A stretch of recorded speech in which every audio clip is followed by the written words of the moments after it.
Abra sua Bíblia comigo no livro de Romanos. Livro de Romanos, capítulo 8, e verso 16 e 17. A Bíblia nos diz em Romanos 8, 16 e 17 que o mesmo Espírito testifica com o nosso espírito que somos filhos de Deus.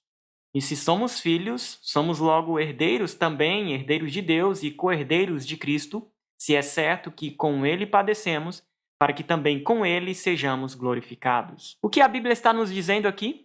Está nos dizendo que somos herdeiros, que somos filhos de Deus. Agora, como chamamos no mundo hoje? Como chamamos um filho ou uma filha do rei? Um príncipe ou princesa, certo? E como chamamos a família do rei? Eles são a realeza. Agora aqui a Bíblia está nos dizendo que somos filhos e filhas do Rei do Universo. Nós, de acordo com as Escrituras, somos realeza. Nosso destino é reinar com Jesus pela eternidade. Agora, quando olhamos para as famílias da realeza no mundo de hoje, descobrimos que elas são muito cuidadosas quanto à educação que seus filhos recebem. Cada detalhe é cuidadosamente planejado, porque eles estão preparando seus filhos para um alto destino e responsabilidade. E nós, como herdeiros de um reino celestial, quanto mais devemos ser cuidadosos em preparar nossos filhos e a nós mesmos, como adultos, para este elevado destino, como herdeiros de um reino eterno. Agora, se o Rei do Universo deu instruções especiais sobre qual plano educacional ele queria que seus filhos seguissem, não deveríamos nós dar atenção especial às suas instruções? E a verdade é que ele nos deu instrução. Nós temos uma mensagem chamada verdadeira educação. Uma mensagem que tem métodos de educação que superam todos os métodos do mundo, e é uma mensagem destinada a nos preparar para o nosso destino, nos preparar para o céu, nos preparar para ser herdeiros, co-herdeiros com Cristo. Nosso tema esta manhã é Educando a Realeza, princípios da verdadeira educação. Agora, aqui você pode estar dizendo, bem, verdadeira educação, isso talvez não seja um tópico para uma aula? Para professores? Não realmente para o sermão? Bem, vamos considerar alguns aspectos da verdadeira educação. É para professores? Absolutamente, deve ser usada por nossos professores, mas mais do que isso, nos é dito no Lar Adventista, página 182, que, em sua sabedoria, o Senhor decretou que a família seja a maior dentre todas as instituições educacionais. A maior de nossas instituições educacionais. Então, certamente, a mensagem da verdadeira educação é importante para professores, mas é muito mais importante para os pais, para as famílias, para entender estes métodos pelos quais iremos preparar a realeza, pelos quais iremos preparar herdeiros do reino celeste. Mas talvez você esteja dizendo, bem, eu não sou um professor ou um pai. Ou eu já passei dessa fase da vida em que estou lidando com crianças. Bem, vamos ler isso de Conselho aos Pais, Professores e Estudantes, página 51. Na Escola de Cristo, os estudantes nunca se formam. Na Escola de Cristo, os estudantes nunca se formam. Você quer estar na Escola de Cristo? Eu tenho certeza que todos nós desejamos estar nesta Escola de Cristo. Nós não nos formamos. Essa mensagem de verdadeira educação é para cada um de nós. Vamos continuar a leitura. Entre os discípulos há tanto adultos como jovens. Os que dão atenção às instruções do Divino Mestre adiantam-se constantemente em sabedoria, correção e nobreza de caráter, e assim preparam-se para entrarem naquela escola superior onde o adiantamento continuará por toda a eternidade. Sabe, uma das maiores coisas que nós esperamos nas escolas do mundo e na educação do mundo é aguardarmos aquele dia da graduação. Aquele dia em que podemos dizer, eu terminei, eu posso seguir em frente.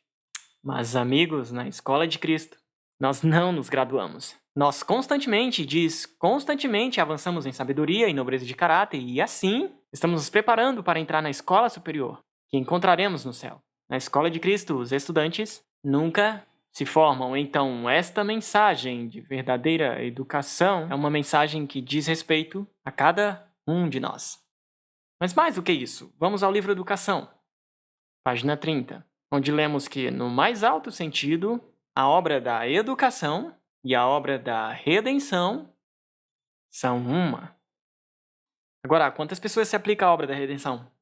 Certamente se aplica a cada um de nós, aos que aceitam este dom. E às vezes nós nos focamos na redenção apenas como o perdão dos pecados, o que certamente é. Mas o processo da redenção é projetado para nos preparar para entrar no céu. Então nós lemos que educação, verdadeira educação e redenção são a mesma coisa, porque ambas estão focadas na transformação do caráter e na preparação para o céu. Mas há algo ainda mais solene. Nós encontramos em Mente, Caráter e Personalidade, volume 1, página 53, que nos diz: agora, como nunca dantes, precisamos compreender a verdadeira ciência da educação. Se deixarmos de compreender isso, jamais teremos um lugar no reino de Deus. Isto é solene, deixe-me ler novamente. Agora, como nunca dantes, precisamos compreender a verdadeira ciência da educação. Isso quer dizer que deve haver uma falsa, certo? Se há uma verdadeira, deve haver uma falsa. Falaremos sobre isso em um momento. Se falharmos em compreender isso, jamais teremos um lugar no reino de Deus. Você quer um lugar no reino de Deus? Verdadeira educação é importante? Verdadeira educação é vital. Verdadeira educação é um assunto de salvação que diz respeito à nossa preparação para o céu. E por isso, podemos nos concentrar nela como uma mensagem para o culto de adoração. Agora, esta declaração nos diz alguma coisa. Primeiramente, ela nos indica o conteúdo da verdadeira educação. Porque diz que devemos entender a verdadeira educação para entrar no céu. Então, se a verdadeira educação diz respeito à nossa preparação para o céu, você acha que verdadeira educação é apenas sobre matemática, ciências, histórias, governo e aquelas matérias acadêmicas? Não, eu não acho, porque Deus, felizmente, não colocou álgebra como instrumento necessário para o céu. Louvado seja Deus, muitos de nós colocaria, certo? Se verdadeira educação é uma preparação necessária, se ela é uma preparação necessária para entrarmos no céu, ela deve envolver mais do que meramente as disciplinas acadêmicas, porque essas não são uma preparação necessária para o céu. Isso envolve o que já temos visto, a nossa redenção, a nossa transformação de caráter. Então, isso nos diz, antes de tudo, que o conteúdo da verdadeira educação é diferente daquele do mundo. Mas isso nos diz algo mais. Diz que agora, como nunca antes, precisamos entender a verdadeira ciência da educação. Em outras palavras, costumava ser importante, mas agora é mais importante do que nunca. Mas por quê? Por que tão importante? Porque há urgência dessa mensagem de verdadeira educação. Por que precisamos entendê-la agora como nunca se precisou entendê-la antes? Bem, é claro que há muitas razões para isso, já que nos encontramos próximos à segunda vinda de Jesus, às portas. Temos mais do que nunca uma necessidade de preparação. E esta mensagem tem a ver com a nossa preparação. Esta mensagem envolve a preparação de obreiros que se sacrificam na causa da propagação do Evangelho ao mundo. É urgente. Mas algo mais. Por que os judeus rejeitaram a Cristo como Messias? Por que os judeus rejeitaram a Cristo como Messias? É um estudo interessante, mas não temos tempo para estudá-lo agora.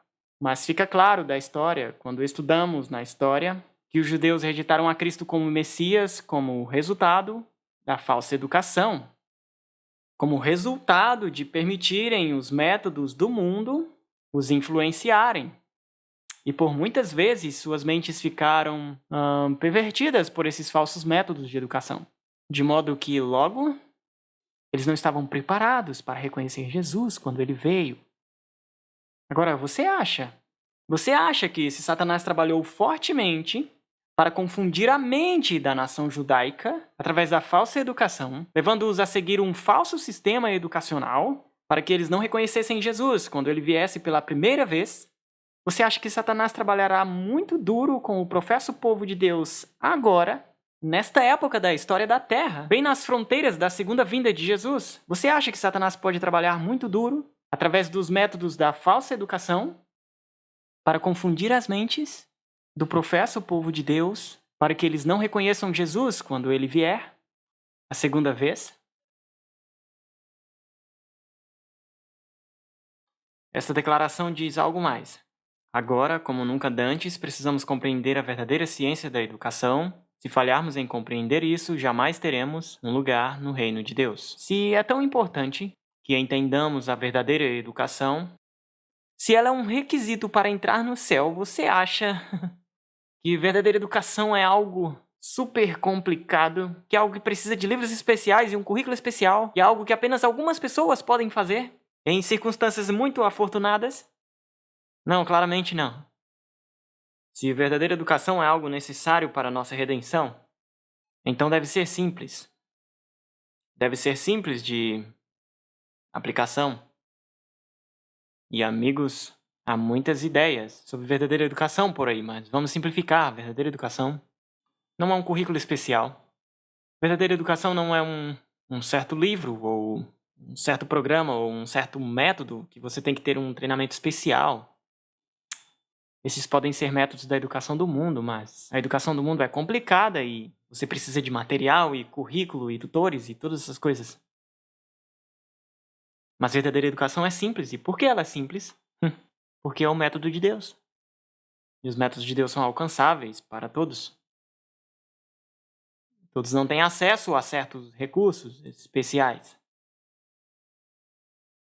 Se a verdadeira educação exigisse todos esses materiais, não seria justo da parte de Deus exigi-los para entrar no céu. Os métodos de Deus, incluindo os métodos da verdadeira educação, são alcançáveis por todos e são simples, pois são vitais para a nossa redenção. Porque estamos educando a realeza. Nos foi dado este trabalho de educar a realeza. E deixe-me falar um momento sobre esta mensagem em particular e por que ela é tão importante. Nós recebemos a maior, a mais profunda, a mensagem mais detalhada sobre educação, já confiada ao mundo. Agora, os princípios da verdadeira educação são tão antigos quanto o mundo. Eles foram aplicados no Jardim do Éden, na vida de Abraão e dos filhos de Israel ao longo da história, mas há uma iluminação adicional, especial, dada aos nossos tempos modernos, na mensagem da verdadeira educação através da pena do espírito de profecia, e os princípios, é claro, são encontrados na Bíblia. Eles são substanciados pela ciência moderna, pela psicologia educacional e o desenvolvimento infantil, pela neurociência, mas é a gratidão que me ajuda a reconhecer que há uma clareza adicional especial a esta mensagem de verdadeira educação, dada através do espírito de profecia. E bem, há muitos livros, muitas coleções e muitas compilações. Há muito mais que poderíamos estudar sobre este tópico. O livro intitulado simplesmente Educação, de longe, carrega todos eles. Seus princípios são profundos. Sua instrução é prática. Sua clareza torna a mensagem inconfundível. Ele foi aclamado por educadores por todo o mundo, bem à frente de seu tempo. Tem sido utilizado para remodelar a educação em países ao redor do mundo. Deixe-me dar alguns exemplos. Líderes educacionais no estado de Mysore, na Índia, usam o livro Educação para moldar sua própria filosofia de educação como nação logo depois de obter a independência em 1947. Me disseram que durante um período de significativa mudança e melhoria no sistema educacional de Gana, na África, os líderes de educação adventista estavam visitando o líder da educação de Gana e ficaram surpresos a verem uma cópia bem gasta do livro Educação em sua mesa. Eles perguntaram sobre isso e o líder do governo os informou. Esta é a fonte das mudanças que eles estavam fazendo em todo o país. E ele disse, eu achei este livro incrível, cheio de verdade. O professor John McCullough, da Universidade da Califórnia, escreveu que ele achou o livro Educação superior e melhor do que o seu próprio livro sobre educação, embora tenha sido escrito 50 anos antes do seu. E a doutora Florence Stratemeyer, da Universidade de Columbia, a principal autoridade em currículo, Também escreveu que ela achou o livro 50 anos à frente de seu tempo e uma vez ela foi solicitada a dar uma palestra a professores adventistas sobre educação. Sua fonte para os princípios de educação que ela expôs em sua palestra não foi nada menos do que o livro Educação. Ela escreveu, e eu vou ler para vocês o que ela escreveu. A amplitude e a profundidade de sua filosofia me impressionaram. Seu conceito de educação equilibrada, desenvolvimento harmonioso e de pensar e agir por princípios são conceitos educacionais avançados. O objetivo de restaurar no homem a imagem de Deus, a responsabilidade dos pais e a ênfase no autocontrole da criança são ideais de que o mundo desesperadamente necessita. De um educador secular. Amigos, devemos ser extremamente gratos por este recurso precioso. Com tal instrução disponível para nós, deveríamos estar na ponta de nossos assentos para ouvir e responder a esta mensagem que nos diz como iremos educar a realeza. Agora, quando se diz verdadeira educação, eu mencionei isso agora há pouco. Quando se diz verdadeira educação, isso indica por padrão que deve haver uma falsa, certo? Então, o que realmente significa, antes de entrarmos nos princípios e para entendermos esta mensagem de educação, o que realmente significa as palavras verdadeira educação? Isso realmente nos indica que deve haver um falso método de educação? Sabe, a melhor maneira de pensar sobre isso é nos lembrarmos que a Bíblia nos diz que há um grande conflito. Há um grande conflito entre Cristo e Satanás, entre o bem e o mal. E neste conflito existem dois reinos, com dois governos à frente desses dois reinos, e seus princípios fundamentais de operação são diametralmente opostos. Eles se opõem e estão em guerra um contra o outro. Agora, porque eles se opõem um ao outro, cada governo terá, necessariamente, seu próprio sistema educacional e preparará os cidadãos para trabalhar em seu próprio governo.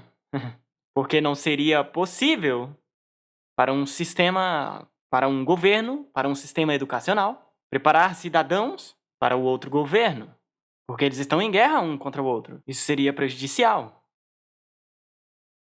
Então, há uma verdadeira educação e uma falsa educação, simplesmente pelo fato de que há o governo de Deus e o governo de Satanás. Há uma falsa educação e uma verdadeira educação simplesmente pelo fato de que há um grande conflito. Há uma verdadeira educação e uma falsa educação, uma é destinada para preparar cidadãos para o céu, enquanto a outra apenas para esta terra. Amigos, educação diz respeito à nossa preparação para trabalhar no governo pelo qual aquele sistema educacional está nos preparando. Educação é uma questão muito espiritual e religiosa, pois tem a ver com a nossa preparação para o céu ou nosso fracasso em alcançá-lo. Verdadeira educação, como lemos no livro Educação, página 30, é um processo de redenção, de transformação, de preparação para o céu. Verdadeira educação, bem, deixe-me dizer isso. Educação, verdadeira ou falsa, não é meramente informativa. Às vezes achamos que educação é apenas sobre colocar informação na mente. Verdadeira educação ou educação não é meramente apenas informativa. Ela é transformativa. Não importa qual sistema você faz parte. Sua mente não apenas será preenchida com informações, você será transformado. A pergunta é: para qual reino nosso caráter está sendo transformado? Lemos no Lar Adventista que a razão por que os jovens da era atual não são mais inclinados para a religião é... Bem, eu vou dar uma pausa bem aqui. Porque todos nós queremos a resposta para essa pergunta, certo? Por que os nossos jovens não estão interessados em questões espirituais? Por que nossos jovens estão deixando a igreja? Por que o meu filho, por que a minha filha não estão interessados em questões espirituais? Temos palestras, temos sermões sobre isso, poderíamos encher uma biblioteca com livros que têm sido escritos para responder essa pergunta. Qual é a resposta? Qual é a resposta? Por que nossos jovens não estão interessados em questões religiosas? Vamos continuar lendo. A razão por que os jovens da era atual não são mais inclinados para a religião é que sua educação é defeituosa? Sua educação é defeituosa?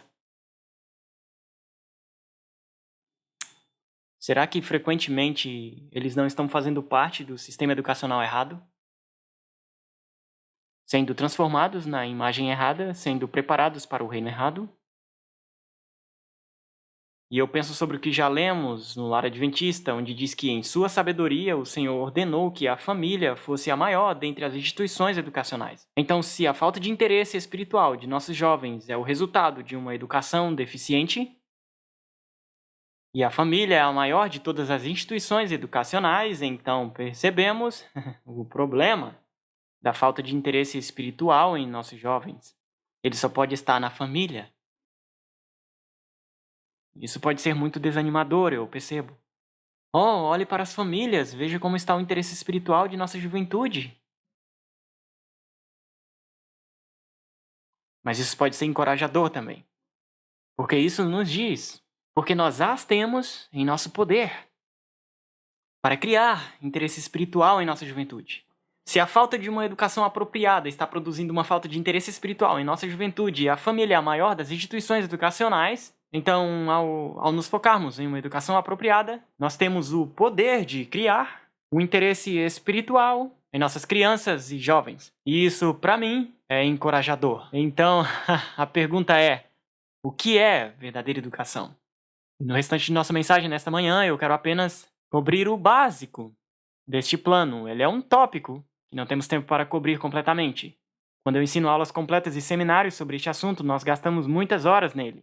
Então nós iremos fazer apenas uma análise geral e eu gostaria de encorajar a cada um de vocês a continuar o estudo deste tópico de preparação para o céu através da verdadeira educação. Mas vamos analisar alguns princípios básicos. Nós encontramos 3 princípios básicos no livro Educação e no Espírito de Profecia. Primeiro, educação e redenção são sinônimos. É para restaurar a imagem de Deus na alma. Segundo, verdadeira educação é o desenvolvimento harmônico das faculdades físicas, mentais e espirituais. E terceiro, verdadeira educação é uma preparação para o serviço aqui na Terra e pela eternidade. Ok? Verdadeira educação e redenção são sinônimos, restaurar a imagem de Deus na alma. Vamos falar sobre isso um pouco mais profundamente. E novamente, isso vem do livro Educação, página 30, que diz: no mais alto sentido, a obra da educação e da redenção são uma. E o livro Educação Cristã, página 63, nos diz que o verdadeiro objetivo da educação é restaurar a imagem de Deus na alma, ok? Há muitos outros objetivos, mas o verdadeiro objetivo é restaurar a imagem de Deus na alma. Agora, quando algo tem de ser restaurado, o que isso nos diz sobre sua condição?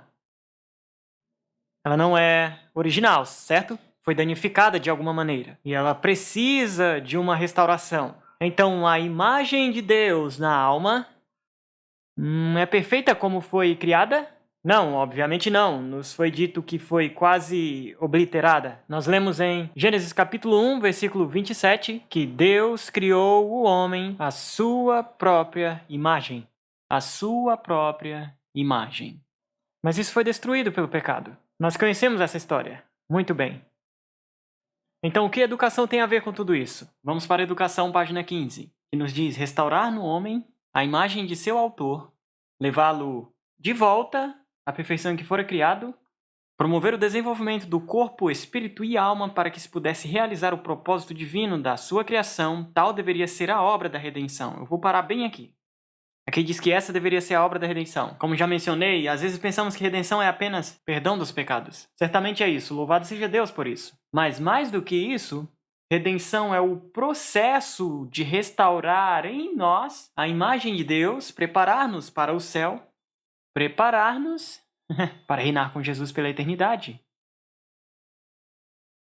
Mas todos nós sabemos disso, nós sabemos do propósito da redenção. Mas se continuarmos lendo aqui em Educação, página 15, diz que a obra específica da redenção, este é o objetivo da educação, o grande objetivo da vida. Então, a redenção está focada em nos preparar para o céu, nos restaurar, transformar a imagem de Deus na alma. E a verdadeira educação está focada na preparação para o céu, restaurar a imagem de Deus na alma. E é o objetivo da vida. E toda a nossa existência aqui nessa terra deve estar focada na transformação preparação para o céu, restaurar em nós a imagem de Deus. Mas como fazemos isso? Vamos tornar isso mais prático no sentido educacional. Provérbios, capítulo 9, versículo 10, nos diz que o temor do Senhor é o princípio da sabedoria e o conhecimento do santo a prudência. Agora, estes são termos educacionais. Sabedoria, entendimento. Quando diz que o temor do Senhor é o princípio da sabedoria, então, o que é o temor do Senhor? É reconhecer sua autoridade, reconhecimento de que suas leis são justas e corretas, e devem ser obedecidas, e encontramos felicidade em obedecê-las. É um reconhecimento de quem ele é. E este é o princípio da sabedoria. Mas mais do que isso, diz que o conhecimento do santo é entendimento. Queremos entendimento, este é um termo educacional. Todos nós queremos entendimento e sabedoria, mas o conhecimento do santo é entendimento. Agora, muitas vezes quando falamos sobre conhecimento do santo, quando ouvimos a palavra conhecimento, nós pensamos em informação na mente e muitas vezes aplicamos isso no sentido educacional. E mesmo no sentido espiritual, nós focamos bastante em colocar informação sobre Deus na mente. Mas na mente hebraica, quando a palavra conhecimento é usada, ela se refere a uma conexão íntima com alguém, não uma informação sobre algo. Uma conexão íntima com um indivíduo. Então, o que a Bíblia nos diz, se queremos ser sábios, se você quiser ter o verdadeiro conhecimento, você precisa estar conectado intimamente com o Senhor, com a fonte da sabedoria. Isso é verdadeira educação. E nós lemos no livro Educação Cristã, página 113, que o fundamento da educação está no temor do Senhor. O fundamento, nós queremos lançar um alicerce, certo? Um bom e forte alicerce é encontrado no temor do Senhor. Agora vamos falar um pouco mais sobre isso. Vamos falar um pouco mais sobre essa ideia de alicerce. Eu não sei quantos de vocês aqui já construiu uma casa antes. Ou talvez você já possa ter visto como uma casa é construída, certo? Então, imagine que você está se preparando para construir uma casa e ao você calcular os custos, como Cristo disse, você percebe que não tem dinheiro suficiente para tudo, para finalizar a casa. Então, você pensa sobre isso, você faz planos e você diz, ok, o que seria algo que eu posso deixar de fora da casa? Algo que eu não posso focar, algo que eu posso esperar para depois. Então você pensa sobre isso, ok, você sabe que paredes são essenciais. Eu não posso ter uma casa sem paredes. Um teto, eu absolutamente preciso de um teto. Janelas, portas, coisas básicas como essas são essenciais nessa casa. O que eu poderia deixar de fora, então? Bem, deixa eu pensar sobre isso. Pintura. Pintura nas paredes, eu poderia deixar isso? Bem, talvez. Mas você decide quando você pensa nisso. Não, eu não quero deixar de pintar as paredes, porque as pessoas vão achar minha casa muito feia se eu deixar de fazer isso. Então, eu poderia deixar flores. Flores, arbustos, paisagismo, eu poderia deixar isso fora. Talvez. Mas não, eu quero que as pessoas achem minha casa legal. Então, o que eu poderia deixar de fora? Já sei! O alicerce, certo? O alicerce. Ninguém vai ver que eu não tenho um alicerce. Ele é subterrâneo, as pessoas vão ver perfeito. Eu vou deixar ele de fora porque ninguém vai notar. Isso é verdade, ninguém vai vê-lo. Absolutamente, eles não podem ver o alicerce. Mas eles verão o resultado de não ter um alicerce? Absolutamente, eles verão o resultado quando esta casa começar a apresentar problemas como o resultado de não ter um alicerce. Então, a própria definição de alicerce é algo que é essencial, mas que ninguém pode ver. E muitas vezes nós fazemos isso na educação. Quando nos focamos nas coisas que todo mundo pode ver. O desempenho, as notas, as honras, os títulos, os diplomas, o emprego que você pode conseguir e a bela casa que você pode conseguir, o carro e todas essas coisas que nós dizemos, uau, boa educação acontecendo. Isso é apenas tinta na parede. Isso é apenas paisagismo do lado de fora. A fundação é algo que ninguém vê. Agora, nós às vezes até fazemos isso no desenvolvimento do caráter, do ponto de vista espiritual. Se uma criança vai à frente e apresenta um verso de cabeça ou apresenta uma música especial para a igreja, pensamos, ele possui um bom caráter. Não, não, não, não, não. Isso é apenas tinta na parede. Isso é apenas flores do lado de fora. O alicerce é construído nas coisas que ninguém pode ver. O alicerce é construído com uma instrução cuidadosa dia após dia do pai e da mãe em casa, usando a palavra de Deus, a natureza, relacionamento, tempo juntos. As pessoas não sabem disso, as pessoas não veem isso. As pessoas até pensam, que tipo de educação você está dando aos seus filhos? Você está construindo um alicerce, está construindo um bom alicerce, que provará ser uma sólida estrutura para a casa do caráter. O que mais podemos usar para construir um alicerce? Nós vemos em Orientação da Criança 199 que a Bíblia deve ser o fundamento da educação. Orientação da Criança 189 que a Bíblia deve ser tomada como o fundamento do estudo e ensino. Então é a base da educação, do estudo, do ensino, de tudo que fazemos, a Bíblia deve ser o fundamento. Ela é o único livro didático que usamos? Não, nós podemos aprender ciências e outros assuntos, mas eles devem estar fundamentados sobre a palavra de Deus. Orientação da Criança 21. A Bíblia deve ser o primeiro livro didático da criança. Deste livro devem os pais ministrar uma sábia instrução. A palavra de Deus deve constituir-se a regra da vida. Lemos que a primeira grande lição da verdadeira educação é conhecer e compreender a vontade de Deus, conectar-se com essa fonte de sabedoria, buscar sua vontade e sua direção para a nossa vida. Em vez de limitar o estudo ao que os homens têm dito ou escrito, sejam os estudantes encaminhados às fontes da verdade. Educação, página 17. Vamos para as fontes. Quais são as fontes da verdade? Com a Bíblia, com o espírito de profecia, com a natureza. Tantas fontes preciosas da verdade. Vamos para a fonte em vez dos escritos de homens. Vamos dedicar um pouco mais de tempo no segundo aspecto da verdadeira educação. O desenvolvimento harmônico das faculdades físicas, mentais e espirituais. Deus nos criou com 3 partes de nosso ser. Nós temos as faculdades mentais, as faculdades espirituais e as faculdades físicas. Agora, na educação do mundo de hoje, nós nos focamos fortemente na mental, certo? Nós costumamos negligenciar o desenvolvimento físico e especialmente costumamos negligenciar o espiritual. Mas nós lemos em Educação, página 13, que a verdadeira educação é o desenvolvimento harmônico das faculdades físicas, intelectuais e espirituais.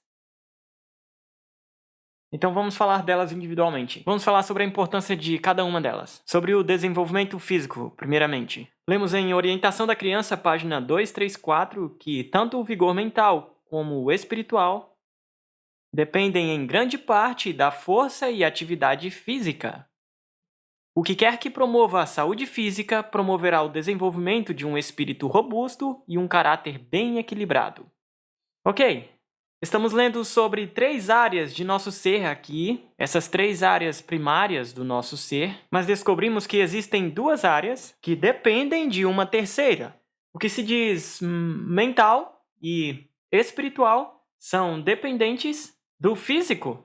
Ok, então se queremos força mental, o que precisamos fazer? Onde nos focamos primeiro? No físico. Se queremos força espiritual, onde devemos nos focar primeiro? No físico. E é por isso que temos conselhos e há muita ciência que mostra que é absolutamente essencial que pais e professores devam focar primeiramente no desenvolvimento físico da criança nos primeiros anos de sua vida, para preparar uma base para um robusto desenvolvimento mental e espiritual. É claro que tendemos a entender ao contrário nos sistemas educacionais de hoje, certo? Nos focamos fortemente no desenvolvimento mental, mas deveríamos estar esperando por isso e nos focarmos no desenvolvimento físico. E então, conforme a criança cresce mais no espiritual, nos focamos no acadêmico mais tarde. Há muita ciência sobre isso. Deixe-me falar sobre alguns estudos realizados. A atividade física tem se mostrado como uma forma de melhorar a saúde mental geral e a qualidade de vida, melhora a função cerebral e a cognição, melhora o comportamento e melhora a concentração, aumenta o fluxo de sangue e oxigênio para o cérebro, aumenta o nível de norepinefrina e endorfinas, resultando em redução do estresse e uma melhora do humor. Aumenta os fatores de crescimento que ajudam a criar novas células nervosas e apoiar a plasticidade sináptica. Uma baita lista, certo? Que poderosos benefícios da atividade física. Um outro estudo concluiu que o exercício físico fornece um estímulo incomparável, criando um ambiente no qual o cérebro está pronto, disposto e capaz de aprender. Agora, quanto de atividade física devemos fazer?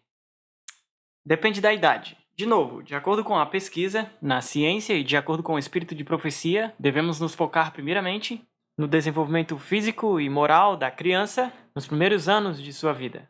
Então, nos 8 ou 10 primeiros anos, a maior parte do tempo deve ser gasto em algum tipo de atividade. Agora, não estamos falando de correr maratona ou esteira o dia todo, certo? É apenas atividades do dia a dia. Coisas que crianças adoram fazer, brincar ao ar livre e trabalho prático também, certo? Aprender a lavar as louças e lavar a roupa e trabalhar no jardim e coisas assim são ótimas para o desenvolvimento da criança e a maior parte do tempo deve ser gasto nessas coisas até a idade de 8 ou 10 anos. Mas à medida que a criança cresce e entra na juventude e na idade adulta, nos é dito que o tempo de estudo deve ser dividido entre o conhecimento de livros e em conhecimento de trabalho prático. Então, nos focamos em uma parte do tempo é gasta em atividades práticas, exercício e então a outra parte do tempo pode ser gasta em estudo e aquisição de conhecimento de livros. Agora, existem 3 áreas importantes do desenvolvimento físico, deixe-me mencioná-las brevemente. A primeira delas é trabalho útil. Trabalho útil é muito importante para o desenvolvimento da criança, como eu mencionei anteriormente. Você sabe, coisas como lavar a roupa, lavar a louça, trabalhar fora no jardim, coisas assim, são muito importantes para o desenvolvimento da criança e, de fato, encontramos nisso um antídoto para o sistema mundano de esportes competitivos, que são definitivamente prejudiciais e não nos preparam para o reino de Deus. Conselhos aos professores, pais e estudantes 308 diz que o maior benefício, e nós queremos o maior benefício, certo? O maior benefício não se obtém do mero exercício em si mesmo, como o que se pratica nos esportes. Há certo bem em estar ao ar livre, assim como no movimento dos músculos, mas seja a mesma energia dedicada à execução de uma obra útil, e maior será o benefício. Então, se queremos o maior benefício, onde devemos nos concentrar? No trabalho útil. Então, enquanto o mundo faz esportes competitivos e apenas se exercita pelo exercício, o cristão diz, sabe, temos um chamado maior, temos um propósito maior. Nós queremos preparar nossos jovens para a utilidade neste mundo e na vida por vir, para fazerem sua parte como obreiros na causa de Deus, e então nós reconhecemos que o maior benefício é encontrado no trabalho útil. No plano de Deus, não há lugar para rivalidade egoísta. Certo? Aqueles que estão se medindo entre si, que estão se comparando entre si, não são sábios. Segundo aos Coríntios capítulo 10, verso 12, nos diz. E muitas vezes no sistema educacional de hoje, nos focamos fortemente em competição. E isso não é uma preparação útil para o céu.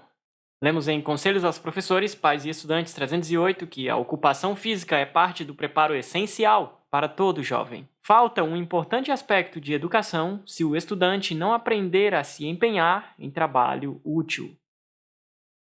Os alunos que adquiriram conhecimento de livros sem obter o do trabalho prático não podem pretender educação simétrica. Portanto, se queremos uma educação de acordo com o plano de Deus, devemos ter trabalho útil. E nos é dito que todo homem, mulher e criança deve ser educado para trabalhos práticos úteis. Isso deve ser parte de nossa educação e, novamente, eu quero nos lembrar que estamos falando sobre o processo de educação, que é o processo de nos transformar, nos preparar para o céu, transformar nosso caráter. Isso é um assunto de salvação. E nos é dito que trabalho útil, essas coisas, às vezes tentamos nos livrar delas, não é? Queremos que outros as façam por nós, mas elas são essenciais ao desenvolvimento do caráter.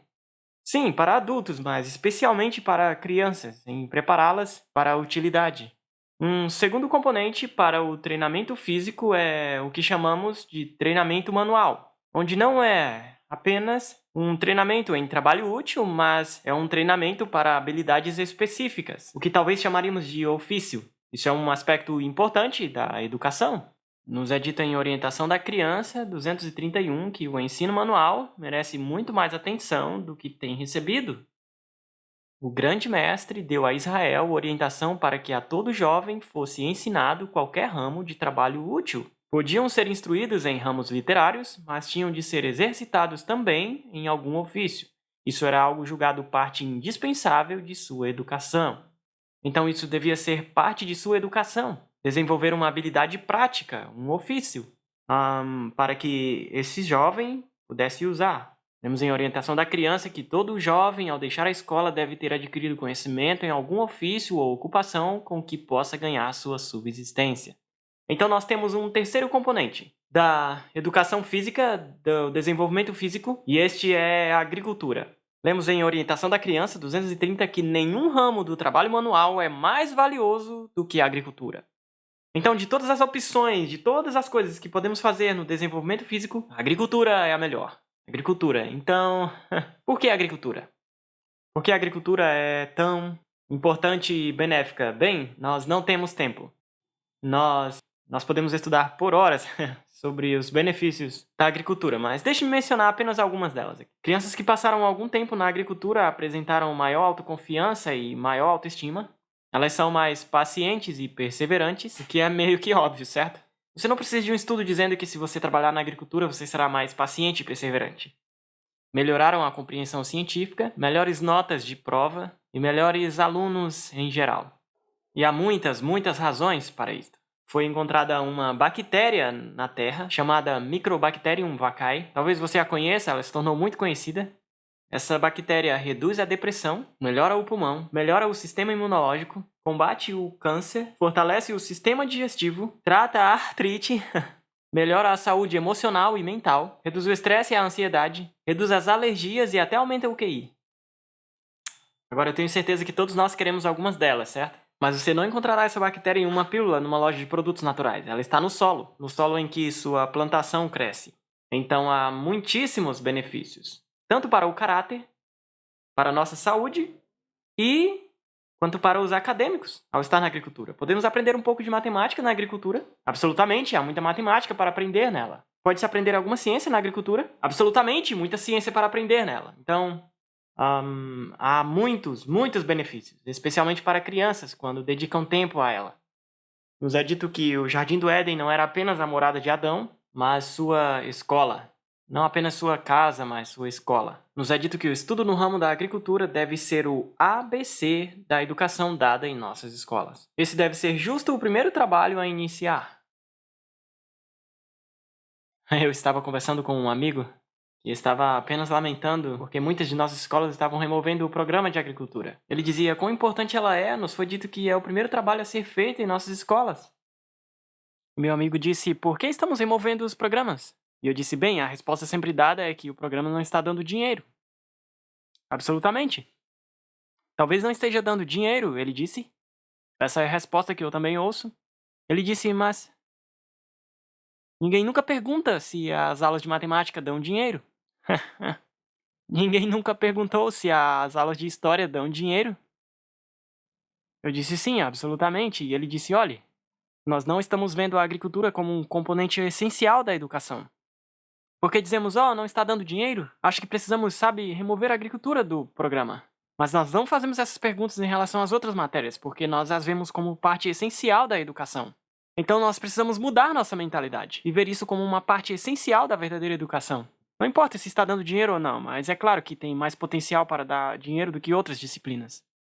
O segundo componente aqui. Lembre-se que estamos falando sobre desenvolvimento físico, mental e espiritual. Vamos falar um pouco sobre desenvolvimento mental. Novamente, o mundo se foca muito no desenvolvimento mental. Mas o foco do mundo no desenvolvimento mental tende a ter um foco diferente do que os cristãos devem ter.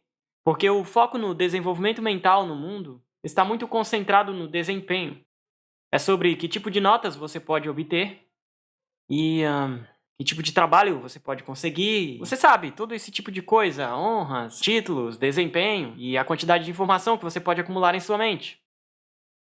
O cristão tem um propósito diferente. Deixe-me ler Educação Cristã, página 51. Ele é um cristão, nós queremos ser cristãos, ele é um cristão que visa alcançar as mais altas realizações. É errado buscar altas realizações? Não, absolutamente não. Ele é um cristão que visa alcançar as mais altas realizações com um propósito diferente.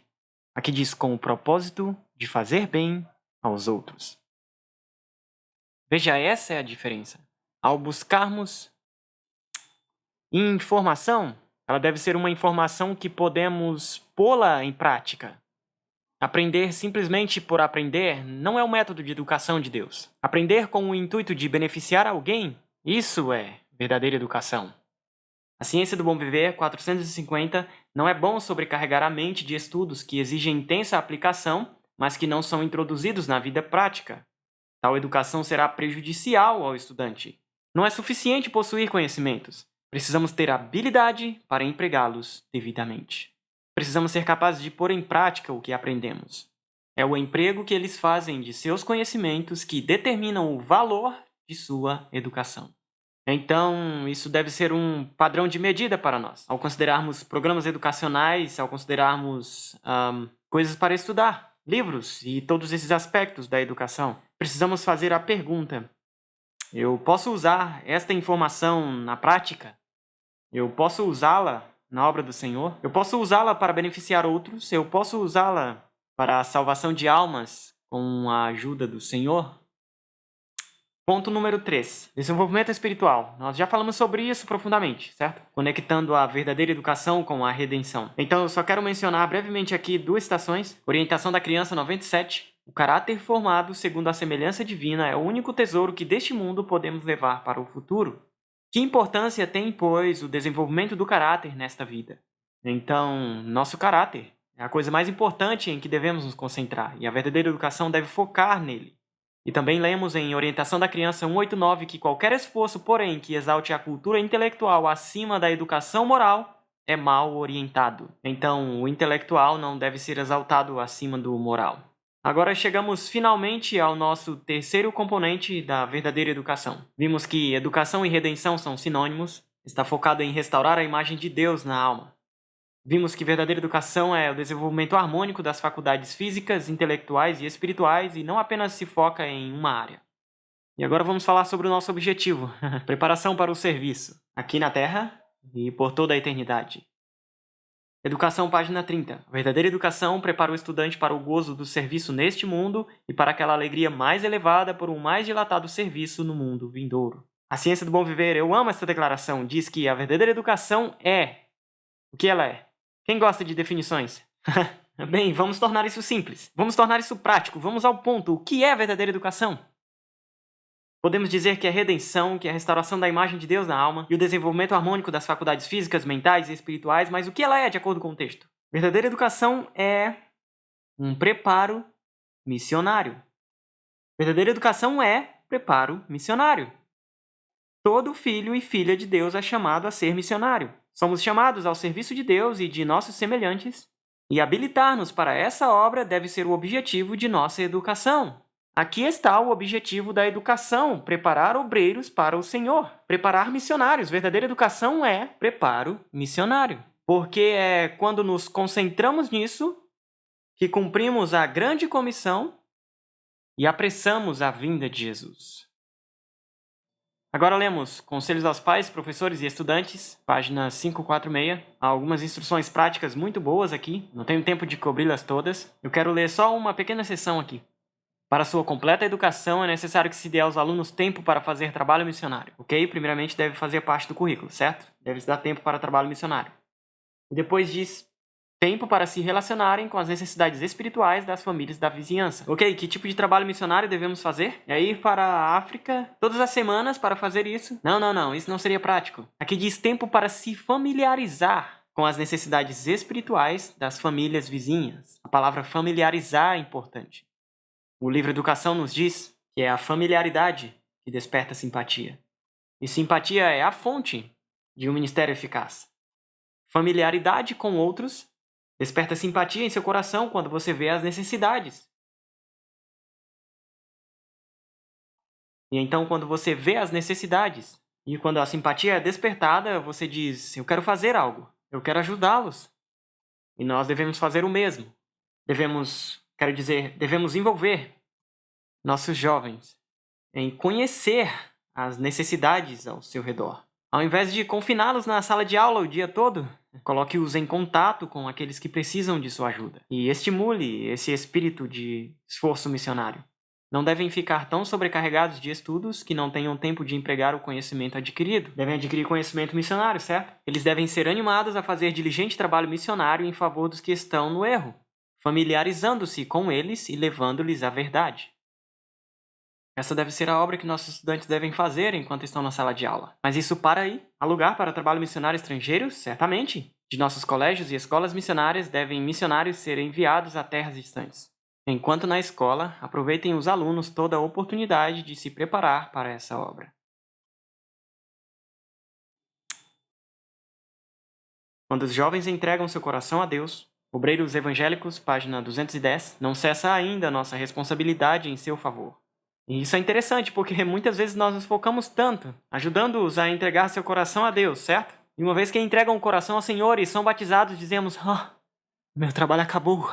Não, não, não, não, não. Aqui diz que quando a juventude entrega seu coração ao Senhor, seu cuidado por eles não deve cessar. Há um trabalho para você fazer como professor, como pai, para continuar a ajudá-los. O que deve ser feito? Diz: colocai alguma responsabilidade especial sobre eles. Fazei-os sentir que devem fazer algo. Não se trata apenas de recolher ofertas na igreja, embora isso seja importante. Isso está no contexto do esforço missionário. E diz: disponha-se sistematicamente vários ramos de trabalho missionário e que a instrução e a ajuda sejam dadas para que os jovens possam aprender a agir separadamente. Eles entregam o coração ao Senhor e você diz: ok, agora é a hora de começar a trabalhar. Você é um soldado no exército do Senhor, há uma obra para você fazer. Vamos encontrar aquele lugar específico que o Senhor te chamou. Seu propósito aqui nesta terra não é glorificar a si mesmo. Seu propósito aqui nesta terra não é ganhar muito dinheiro ou conseguir os elogios do mundo. Seu propósito aqui é beneficiar os outros. Seu propósito aqui, agora que entregou o coração ao Senhor, é trabalhar para Ele e apressar a sua vinda através da propagação do Evangelho. Agora vamos encontrar o lugar da sua obra.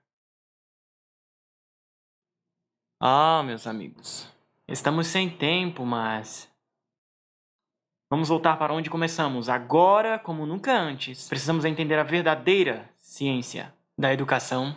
Se falharmos em entender isso, jamais teremos um lugar no reino de Deus. Isso é importante. Isso tem a ver com a nossa preparação para o céu. Isso é um assunto de salvação. Um assunto que faríamos bem em estudar, que faríamos bem em implementar em nossos lares e em nossas escolas, porque esta é uma mensagem para educar a realeza. Mas há algo mais que eu gostaria de mencionar aqui. Onde começa a verdadeira educação? Em Deuteronômio, Deus diz aos pais: essas palavras que hoje te ordeno estarão dentro do teu coração e as ensinarás diligentemente aos teus filhos. Onde começa a verdadeira educação? No coração dos pais. Verdadeira educação começa com os pais, colocando as palavras do Senhor no coração. E os professores também estão inclusos aqui, sendo transformados pelo poder de Deus. E então ensinarão diligentemente os alunos. Lemos em Fundamentos da Educação Cristã 541 que o objetivo de Satanás é de fato alcançado quando, pervertendo as suas ideias acerca da educação, consegue atrair para o seu lado a pais e mestres, pois uma educação errônea coloca a miúde a inteligência na senda da incredulidade. Onde Satanás começa? Ele começa atacando a juventude, pervertendo suas ideias sobre educação? Não. Ele primeiro começa com os pais e os professores. Satanás sabe que terá seu maior sucesso se conseguir perverter o entendimento sobre educação na mente dos pais e professores. Então, onde a verdadeira educação começa? Ela começa com os professores, com os pais. Começando no lar, porque a família, o Senhor decretou que ela é a maior de todas as instituições educacionais. Era o ano de 1938. Dr. Toshio Yamagata, o pastor Francis Millard, da missão da União Japonesa, estavam indo visitar o Dr. Mizuno, o grande educador e diretor de educação social e religiosa da nação do Japão. Esses homens eram da missão adventista, estavam indo pedir permissão para manter sua escola aberta. Isso foi no ano de 1938, no Japão. Muitas igrejas e escolas religiosas estavam sendo fechadas. E estes homens da missão adventista estavam indo lá para convencer aquele líder do governo a permitir que sua escola permanecesse aberta. E eles foram lá e expuseram seu plano de educação. E eles falaram sobre muitas coisas que falamos aqui hoje. E eles disseram: nós nos focamos em preparar bons cidadãos para a terra, mas automaticamente para o céu. Nós nos focamos no desenvolvimento harmônico das faculdades físicas, mentais e espirituais. E eles disseram: sabe, Dr. Mizuno, Se você deseja conhecer melhor nosso plano de educação, nós temos aqui o livro Educação. Se você quiser saber sobre o nosso plano, apenas leia este livro, porque ele explica tudo o que fazemos na escola. Se quiser saber o que nossas escolas fazem, basta ler este livro. Dr. Mizuno, líder do governo, ouviu e disse: "Tudo bem, eu não preciso ler o seu livro, porque eu já o li." Ele disse: "Eu já sei o seu plano. E eu vou te dizer isso: se você seguir o seu plano, assim como está escrito neste livro, você não tem motivos para se preocupar. Você pode manter sua escola aberta. Mas se você não seguir este plano, você não tem razão alguma para existir." Amigos, nos foi dado um plano. Nos foi dado um plano de educação, um plano de saúde, um plano de evangelismo, um plano de estilo de vida, e a lista continua. Se trata de um plano que nos torna um povo peculiar. É um plano que é diferente do mundo. É um plano que nos diferenciará e pode gerar perseguição e ridículo. Mas é um plano designado por Deus para nos preparar para o céu, para nos capacitar, para ser obreiros na propagação do Evangelho e para finalizarmos a obra neste mundo em uma geração. Podemos fazer isto? Absolutamente podemos, com a ajuda de Deus. Seguir o plano de Deus é a nossa razão de estar aqui. Mas se não seguirmos o plano, não temos razão para existir. Podemos muito bem ser apenas outra denominação, porque se procurarmos ser como o mundo ao nosso redor, tiraremos a nossa própria razão de existência.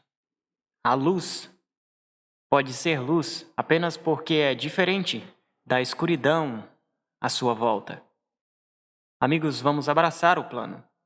Vamos abraçar essa razão de nossa existência. Eu quero encorajar cada um de vocês a recorrer a este conselho, este precioso conselho que temos sobre o plano de educação. Siga-o. Estude-o. Aplique-o. E vamos seguir os planos do Senhor. Amém.